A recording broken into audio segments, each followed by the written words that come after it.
Hi everyone, hope you're well. Happy Friday and happy last day of the half term. Hope that you have done your home learning and you are going to do your final Zoom with your teachers today, as you have been for this week.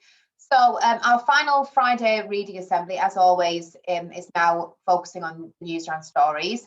Just to give you a heads up, this is recorded on Monday, so it is Monday's news round, but that still means that we can still discuss the stories and reflect on them. That'll be absolutely fine. So I'll leave you to enjoy news round, and then we'll have a couple of questions after it that you guys can discuss with your class teachers. Okay, enjoy everyone. Good morning everyone and welcome to Monday's news round live on CBBC. Here's what we've got for you today. Grab your woolly jumpers because snow is on the way. And you guys have sent us your ideas for keeping busy during lockdown.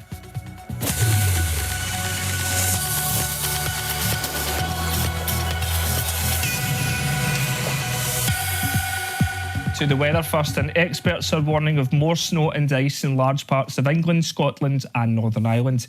Heavy snow is forecast for the east and southeast of England, and strong easterly winds means it will be very cold out there. Forecasters say it's due to chilly air arriving in the UK from the Arctic, and temperatures for many of us will stay below freezing. Now, if you live in Scotland, half term has begun, yes, which probably means less remote learning, but we're all spending a lot of time stuck indoors as lockdown continues. But loads of you have been in touch with ways in which you've been staying happy and active. Take a wee look. Hello, I'm Ethan. Hi, I'm India. My name is Jackson. Isabel. Talker. Jonah. I'm Delphi. And I wanted to share with you some of My top 5 tips. that have helped me get through lockdown. Tip 1. It's really important to try and do things we enjoy to stay positive.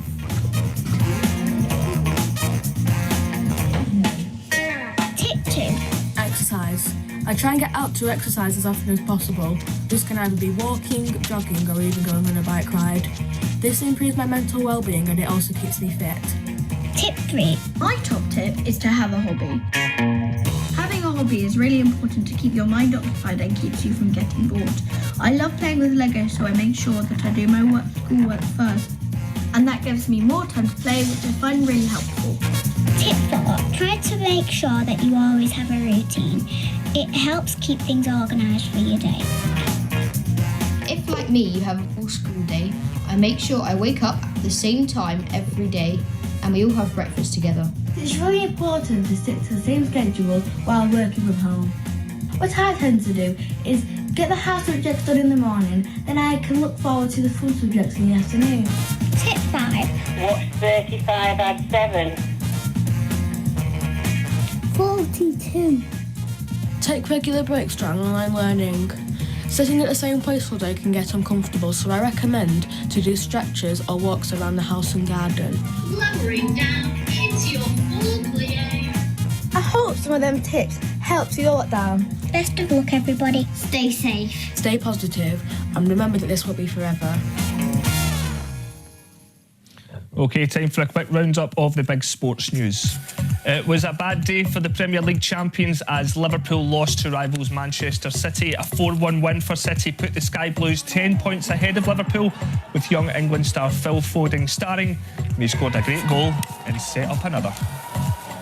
In America, Tom Brady steered the Tampa Bay Buccaneers to a comfortable 31-9 win over the Kansas City Chiefs to extend his own record to 7 Super Bowl wins.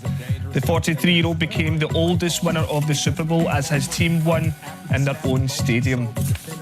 Serena Williams launched her latest attempt to get a record equalling 24th major tournament, winning her opening Australian Open match. Up to 30,000 fans a day will be allowed to watch the matches after players had to isolate for 2 weeks ahead of the delayed tournament.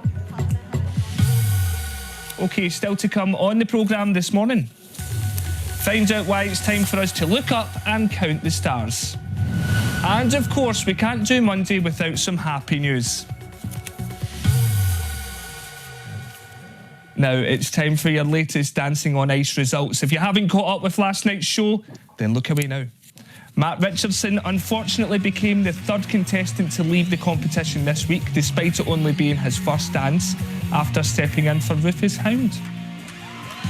Next, to the giant star count in need of your help. All this week, CPRE, the Countryside charity, are asking kids to help them map the skies to reveal the levels of light pollution across the country.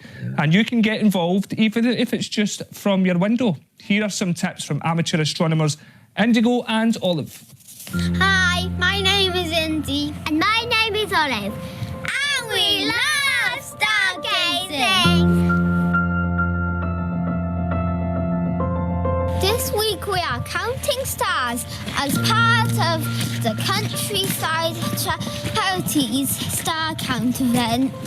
This is so we can collect data from all around the country and see how dark our skies are. Dark skies are important, but unfortunately most people in the UK live in places with severe light pollution, like big towns or cities.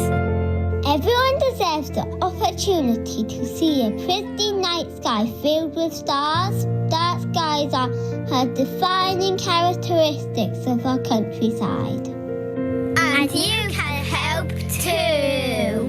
Wait for a night when the sky is clear and look for constellation Orion. Find the 4 corner stars and see how many you can count inside the rectangle. Let your eyes adjust to the dark.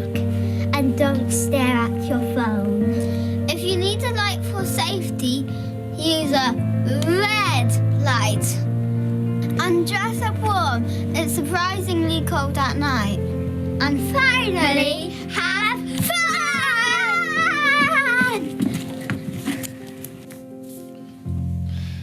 Next, happy astronauts, happy pandas, and some happy crocs. Time for some good news to cheer us up.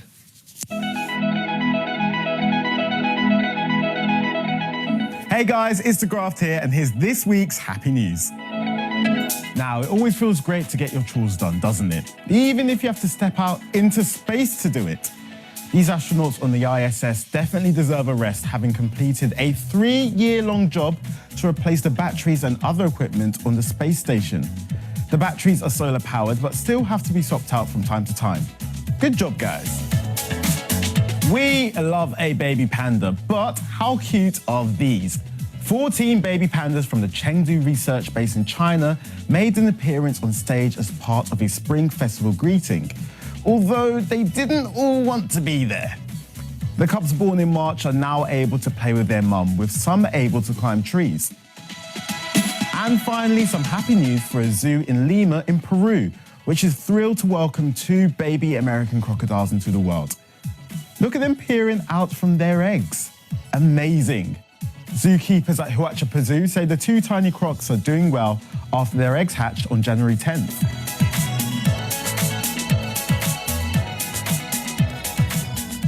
That's it from me and the team, but don't worry because we'll be back right here bright and early tomorrow morning. If you can't wait until then, we've got loads more online, including how you can send us some of your...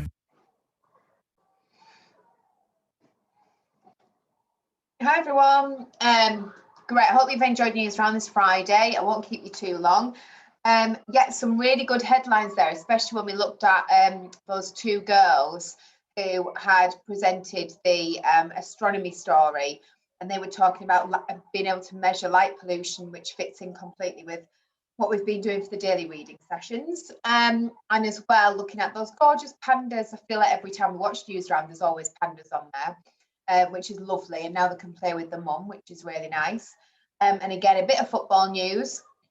Those Man City supporters in the classroom, I imagine you'll be happy because of Monday's result. So I will leave you to it. Have a lovely half term, and we'll see you back in a week for those children who are in school, those children that are learning from home. You've got to hang on a little bit more.